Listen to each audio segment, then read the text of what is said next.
We're going to talk? Yes, we're going to talk, yes. And we're going to hopefully get into some things about diversity in the workplace here. You've worn a lot of different hats. You've been an agent. You still have an agent team at Baird & Warner in Chicago. You worked at T3 Consulting. You run the very well-known Raising the Bar Facebook group. So you have a lot of different views on this. What's your perspective on the diversity, inclusiveness of women in real estate? Overall, it's interesting because something 65% of all sales agents are women. We all know that. We hear repeated quotes about it is a female-oriented industry. But somewhat perplexingly, at the most senior levels of the industry, of the very large brokerages, of NAR, of some of the big projects, I think we can talk about those, there seems to be a disproportionate lack of diversity. So why do you think that is? So we've got a workforce that is 60% women, but as you go up the ladders, you go from sales agents in the field up to managers, and then to broker owners, and then to the people that run these large organizations like NAR, like you mentioned Realty Alliance, and all these different trade organizations. They're largely men. Why do you think that is? Well, it's to sort of try to collapse the answer. There's some history to it. Women entered real estate sales in the 60s and 70s with quite a lot of representation. Women, in fact, were actively recruited this was the boom of the American dream of owning a single-family home in the suburbs on a quarter-acre lot. And women were actually brought into the business so they could talk about the smells of baking blueberry pie and the pitter-patter of little feet and help communicate the dream of home ownership. And it was around single-family home ownership. So you actually see the influx of women into the industry as being to some extent a reflection of sexism itself, that women were brought in because there was a perception that they would be able to relate to this type of product in a way that they were not brought into the automotive sector. Right, so there was a huge number of female sales agents in the 1970s in real estate, but not in my original background, which was mainframe system software or computers or the automotive industry. And that's the genesis of what we face today, although I do think there's other forces at work. So we stipulate that there definitely is an issue, because it's just the numbers show there's an issue. There's not the same representation at each of these levels. And that's true real estate as much as it's true in all sorts of other industries. But it's particularly acute and noticeable in real estate because the fact that we have a 60% women in at the field level. What is besides the progressive, people would say PC, the idea that diversity is itself a good, a value. What is there a business case, a hardcore business case as to why organizations should work toward being more diverse? There is, and in fact, one of my entries to one of the papers I've written on this is, what if I could show you how to improve your business by 15%? Who's going to say no to that?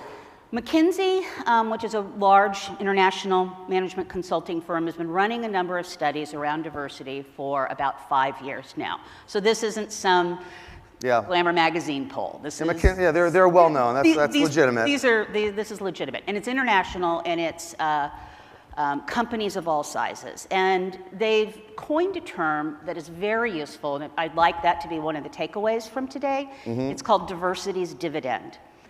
And it shows that companies with gender diversity at the top have overall 15% greater financial performance.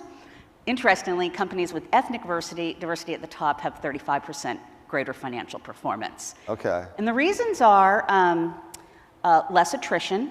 When you bring in, men and women enter the workforce these days in most industries, in proportional numbers.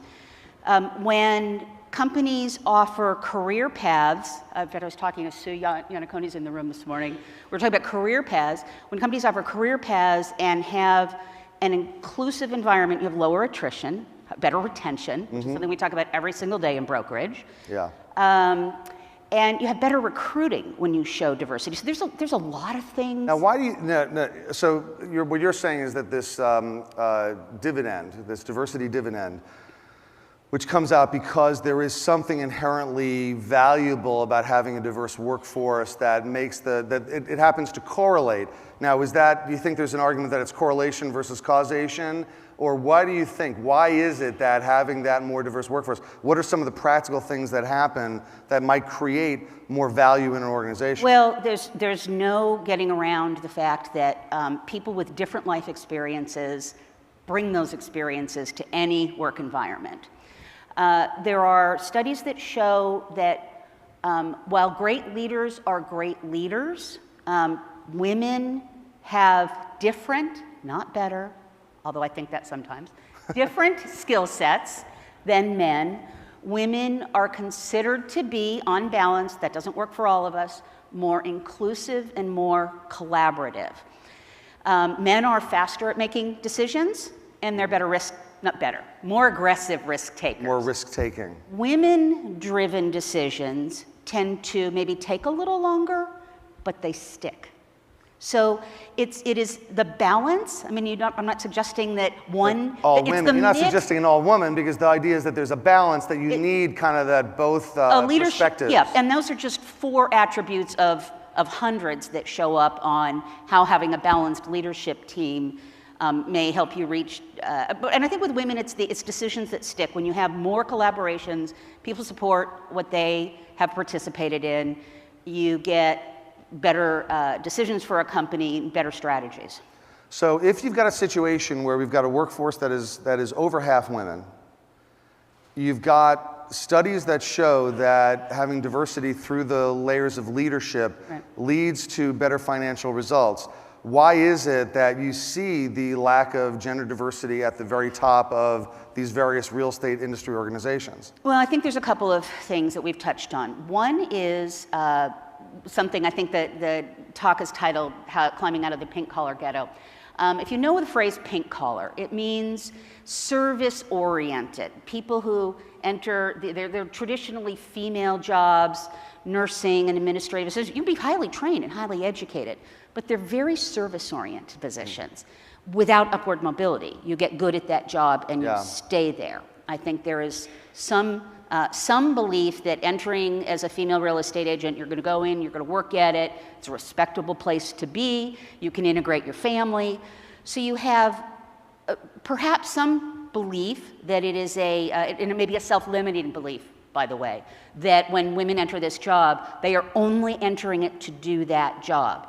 Whereas men, and I think you've mentioned this, are possibly more likely to be the primary breadwinner. Yeah, I mean, I think it may be one of the issues. I mean, you see this, even the way the industry is aligned. You know, the fact is, NAR membership went up 800% in the 70s, from 1970 to 1980. A lot of that was the influx of women coming after the women's liberation movement. So you've got more women coming to the industry. How did the industry then shape itself? It shaped itself around really the idea that these people in the workforce were not necessarily the primary breadwinners of their family. Right. And as such, just think, for example, the difference between the way we treat loan officers and real estate agents. We will take a real estate office that does $2 or $3 million of gross commission income, might do $50, $60 million in volume.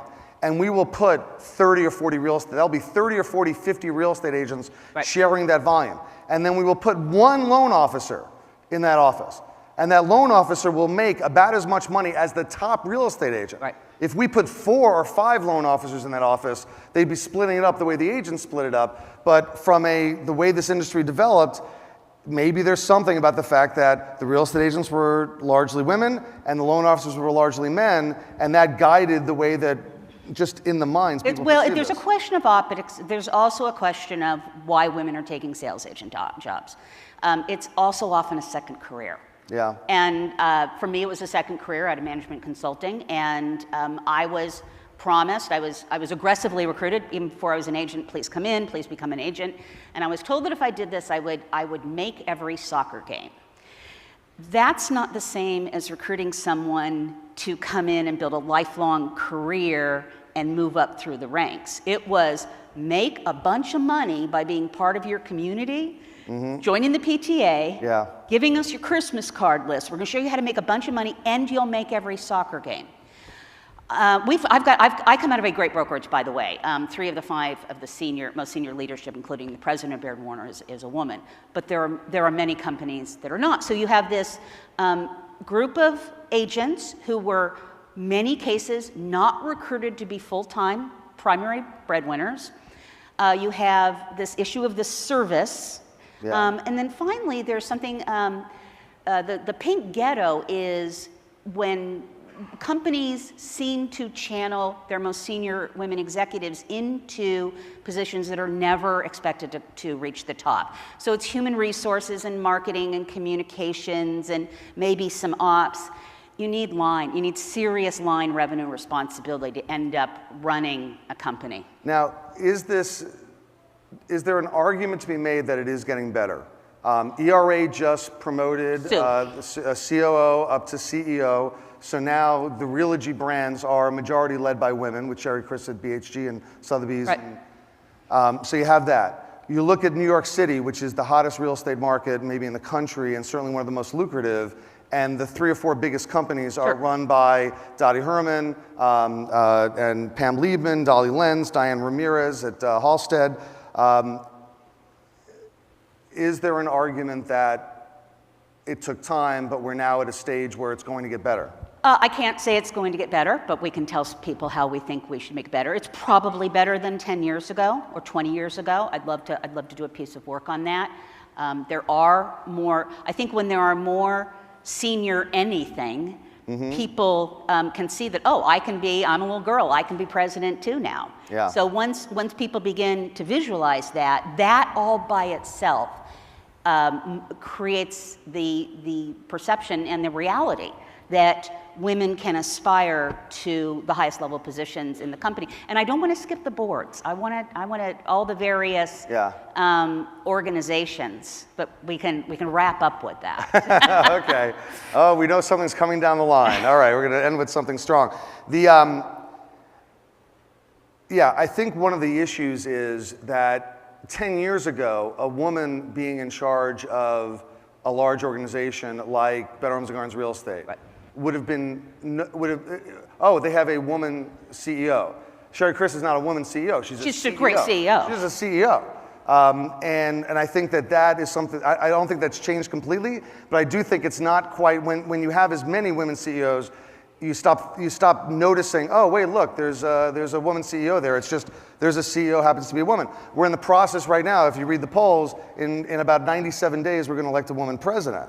And I think it's once you have one, then you can have 3 and then 5, and then you have possibly a woman president. It is better. I think it's going to take some pretty aggressive work to...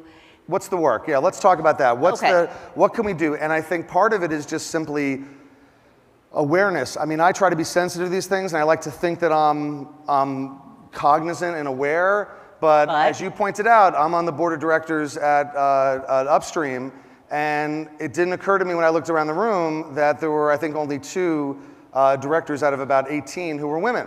Now, one of them, in my defense, one of them is Carrie Sylvester, and she has the force of like 6 or 7 people. So I thought there were more just because of her presence in the room. But generally speaking, it was something that I missed, and I'm kind of ashamed about that I missed it.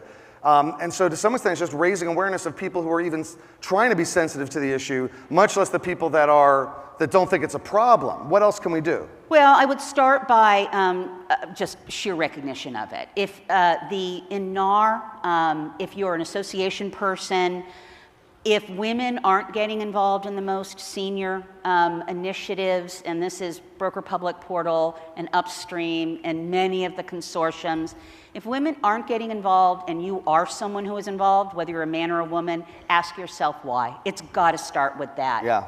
You can't just have demand from the bottom. You have to ask why. Either you're not asking women to get involved, or people of different ethnicities, or if you're asking them and they're saying no, you have to understand why, because you've got to fix that. Thank you, Marguerite. I've almost deferred to her to be up here today. She's the next generation. And then I didn't get into takeaways for women, but certainly we can. Well, let's go. No, let's. Okay, you want to go ahead? Let's finish up. So here's, without diminishing the challenges, Marguerite. Here's what women can do: sit at the table even if you don't believe you can be there. Women tend to wait until they feel ready. I just ran a broker program for about a year, and the women brokers would spend a lot more time getting ready, and the men much more. I could say, go do this, and they just go do it. Women tend to want to be more perfect. So do things before you're ready. Sit at the table and ask for what you want and need. Even if you're a sales agent, ask for education, ask for mentorship. Be vocal. Ask for it if that's what you want. Present. It's the don't wait until you're asked to the party. All You right. show up at the party. All right, let's let that be the last word. Please join me in thanking Leslie Ebersol for a great job. Thank you, Thank Joe. you so much.